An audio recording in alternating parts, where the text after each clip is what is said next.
Could William Osula be leaving Newcastle United already? And who's the striker from Spain that has been linked to replace Alexander Isak? Yes, people, welcome back to the Magpie Channel TV. Happy Saturday. It's been a bit of a lazy one for me, if I'm being honest. Last night at the Come Together Festival in Toon, once again, I have got to say what a brilliant festival that's been over the last few days, from Robbie Williams on Wednesday to Kings of Leon and Cortinas last night. A fantastic time, and I was there last night with Michael Carrick and Gary Neville. Having a bit of crack with them, weighing them up. Who's the better United? Yeah? No, it was all good. Good laugh, good fun, and great music live yet again on the Town World. Good to see so many people in the Toon having a class time, as well as a few of the players as well have been there across the last few days. Your Ramsdales, your Shaws and stuff in attendance to see the Stars. And before we get into all the transfer news, let's just talk about Sunderland getting brought back down to earth by the Stars of Burnley. Alright, there we go. Back down to earth for the Mackhams. Thought they were going to smash it this year just because they beat West Ham last week. Very poor sides they've played so far, and Burnley even got the better of them at Turf Moor, a fellow championship side realistically, and they've been beaten there 2-0, not even a goal for all the travelling Mackhams. Ha, what a shame, eh? But there it is. Welcome to the big time, welcome to reality. It's going to be, as I've said all along, a long, hard season for those lot. Although I'm still debating it, do I want them to stay up or not? Love Derby days, we'll see how the season pans out, but I can't wait to smash them in that first game in December, is it? At the Stadium of Shite, before we play them at St James's next year. So looking forward to that. The results today, we're going to talk about Wissa now because he's been left out of the Brentford squad once again. Although he isn't refusing to train, at least. I don't think they're playing him because they're expecting him to move. Wouldn't want him to get injured.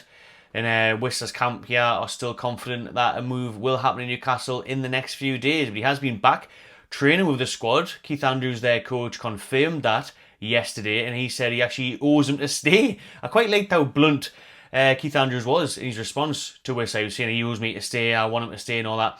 He's back training with the group, but he didn't play today in their 1-0 win over Aston Villa. Utara scored as well on his debut for the club. So you don't need Wissa, man. Let him leave. You know, free Wissa, as the Liverpool fans would say about Isak. Well, at least he's not going as bad as Isak, because all the time you hear them say, oh, well, Wissa's doing the same and you want to sign him. Don't condone Wissa's behaviour at all. Just joking about the free thing, by the way, before you have a meltdown.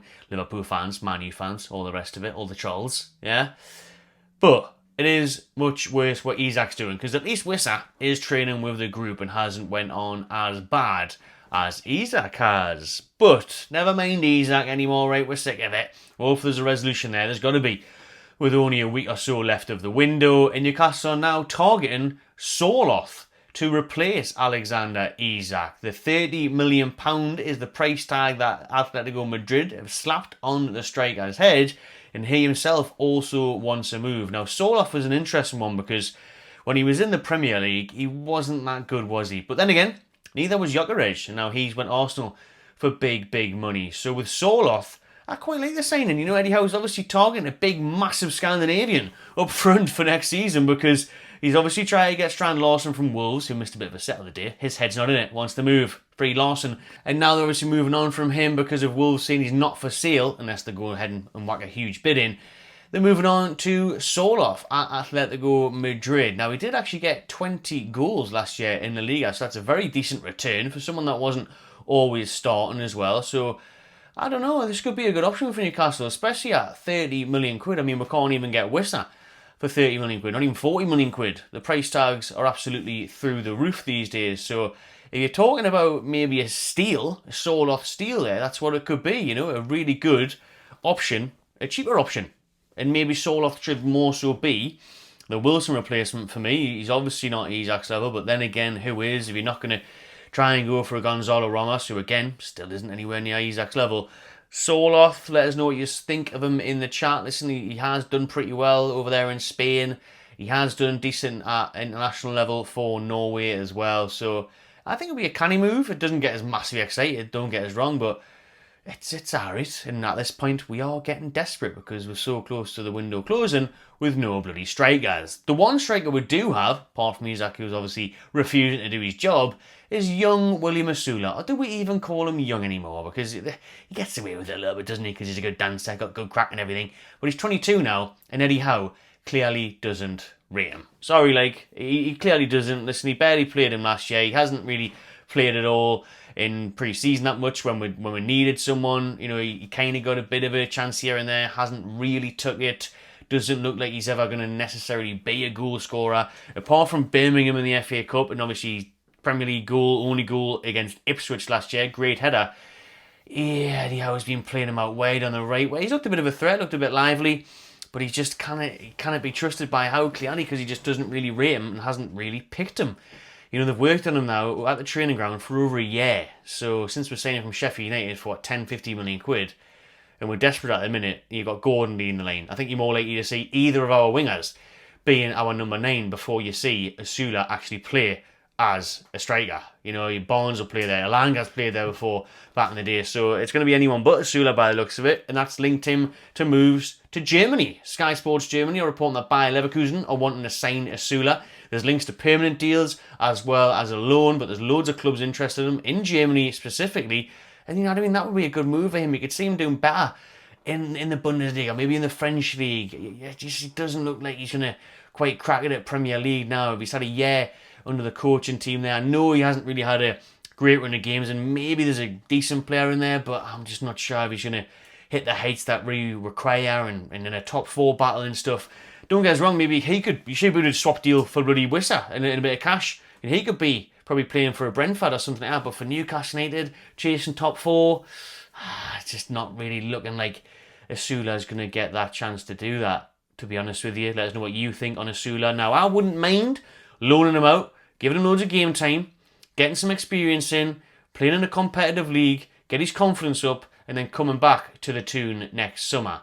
Or, if we've got a decent fee for him, which you might make your money back really because he's only 22, you might make some money back.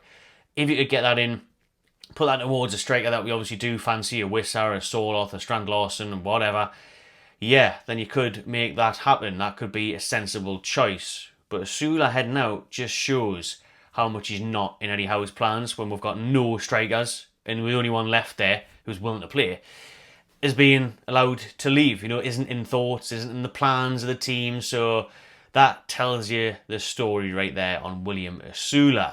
Another player that hasn't been part of the plans for absolutely years is Matt Targett. He scored, funny enough, in this shirt in pre-season, but he's now actually completed his move to Middlesbrough on loan. This came out last night, to be fair, from the Telegraph, I think it was.